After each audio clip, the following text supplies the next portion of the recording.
Bam, we're live. How many days in a row can I do this? Holy cow.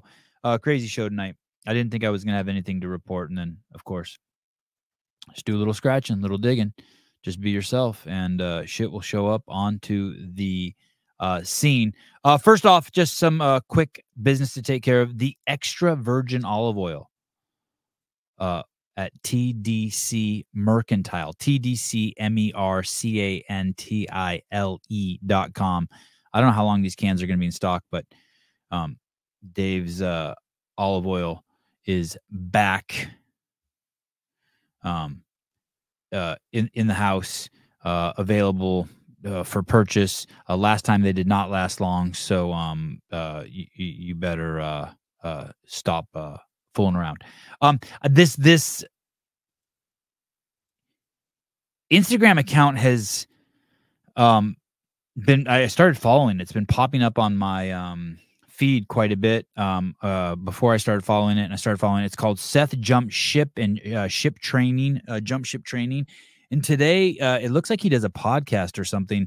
And I saw this post of his, and I just thought it was cool because it goes back to, and he talks about the main side video. And this is the video Nasty Girls that got me started. Here we go. Here's Seth himself. Crappy old main site, and you could find this WAV file of Nasty Girls.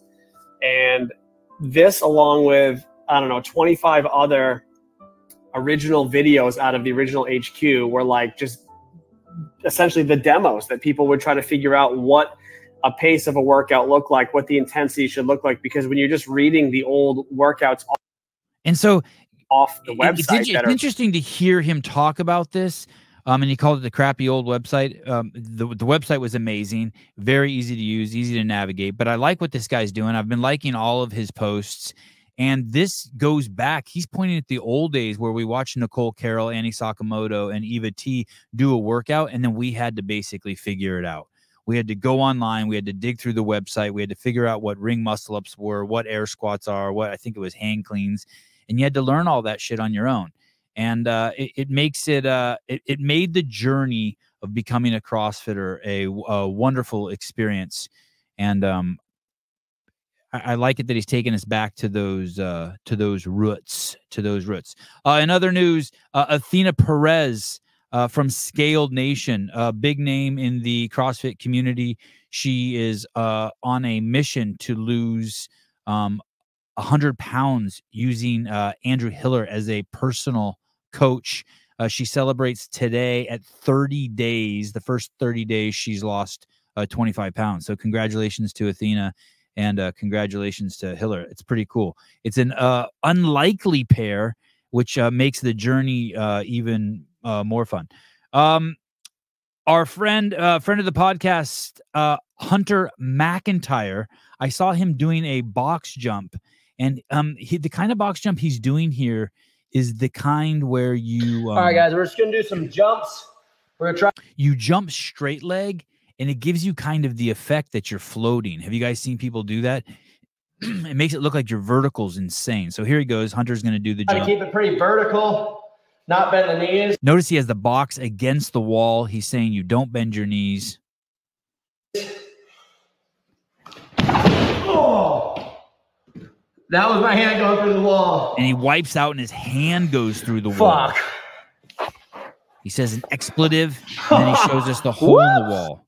That's what happens when an agile athlete jumps, has the box appropriately placed, and it's a 24-inch box, and he shows you something.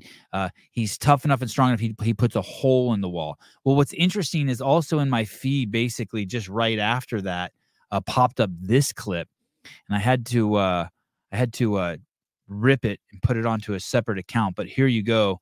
Box jumps are no joke, man. Look at this lady.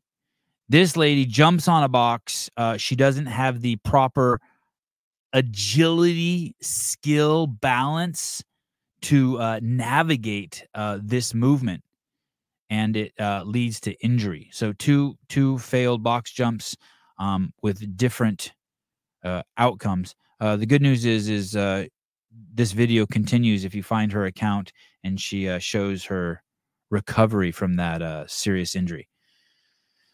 All righty.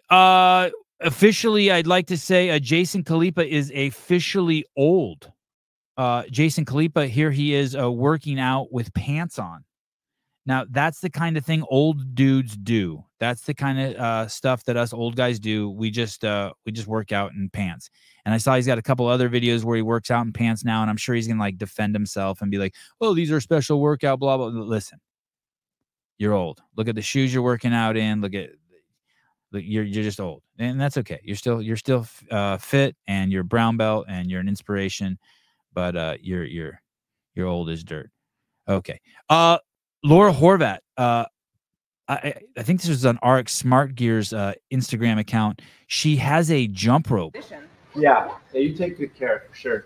I had it since 2000, I think 16. Oh, there we go. 17 is when it came out. Oh, that's 17. So she's had a jump rope since 2017, and she's talking to Dave. I think it's Dave Newman from RX Smart. Yeah, you had the original case, yeah. right? Yeah, I had everything original. That's how I know an OG person that has the round. Yeah, I still have the round case. Yeah, I actually like them better than the other one. It like fits in perfectly, and this one you have to like. But what's crazy is I didn't even know Laura Horvat could talk or communicate. I thought she was like, I just didn't know. I didn't know she had the skill. So a multi-inspirational video, RX Smart Gear, having ropes that last what appears to be forever. Since 2017 for a rope that's used by a champ like Laura Horvat, you know it's been put through the ringer. But the fact that Laura can actually speak and articulate herself is fascinating to me. So kudos to her for keeping that under wraps for so long. And then a show wouldn't be to glorify God more than anything, but I really didn't.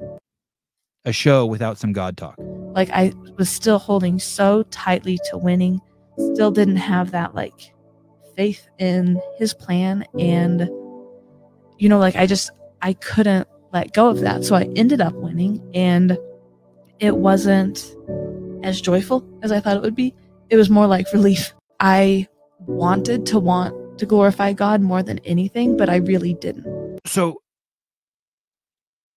she won, but she didn't glorify God, so it wasn't fulfilling. But I don't know if I should tell her. She said it was a relief. There's never there with a victory, ever. It's all journey. Every time you get to the destination, it's a letdown. Every time. Every time. So I don't know if that had to do with God. But anyway, even with God on her side and winning, she still wasn't happy. So that's going to be a tough road for Miss Carey. Okay, here we go. Is this hard? This chick won the Rogue Challenge. I don't know what her name is. Jowzinha. She holds a 35-pound dumbbell straight out. I need to try that. Some sort of Rogue Challenge. She held it for a minute and she won something. So there's that. Rogue doing its part to inspire people to move, give away free shit. Pretty cool. And then what we've all been waiting for. Breaks my heart, guys. Breaks my heart. Breaks my heart. Danielle Brandon posted on her story. Let's see what she posted. And it's no surprise to me that the clowns over at Rad Shoes are those whiny bitches. Their shoes look like knockoffs from 1980s Reebok Jazzercise shit. I know a lot of you like them, I guess. They mislead by saying shit like they're collaborating with Danny Spiegel, when clearly they're not collaborating. They're paying her money to peddle shoes. But this guy writes, I think this is the founder and CEO who I've heard nothing but good things about, but sounds like a whiny little bitch here. He writes, you hear Danielle gasp? She's like, I was upset when I was told Rad would be banned from Wadapalooza 2024. I'm pretty sure that's not true. I'm pretty sure True. Oh, she says it was true. She's disputing my claims. Weren't told you were banned. I'm pretty sure you were told that you could not sell your shoes there. But hey, buddy, all you had to do was offer more money than tier. Haven't you ever? Crazy. And then Danielle writes, is this why? And this is why Danielle Brandon 7, blue check mark. And this is why I will never go on Sevan's again. I don't think she means, when she says go on Sevan's, I think she means Sevan's podcast. I don't mean she means like I think that's what she means. So quit asking. You can't make me quit asking. You can't make me. Love for you to come on. How about tomorrow? How about tomorrow? How about you come on tomorrow? How about we talk this out? Listen, I respect your loyalty to your shoe cobbler. I fully respect it. I fully respect it. Kudos to you. Mad respect. And that is the news. There will be no show on Saturday morning because I will be in San Francisco at a jiu-jitsu tournament. And then in the evening, Saturday evening, there will be a show with Dave Castro, the head of the CrossFit Games. And he will console me about this heartbreak from Miss Brandon. He'll explain to me the business side of how these things work and why it's so important that Danielle is loyal to the Rad Shoe Company. And maybe who knows, maybe even Danielle will call in or I can send her a link, or maybe someone else can ask her to come in since she doesn't want me to ask her to come on anymore. Anyway. Peace.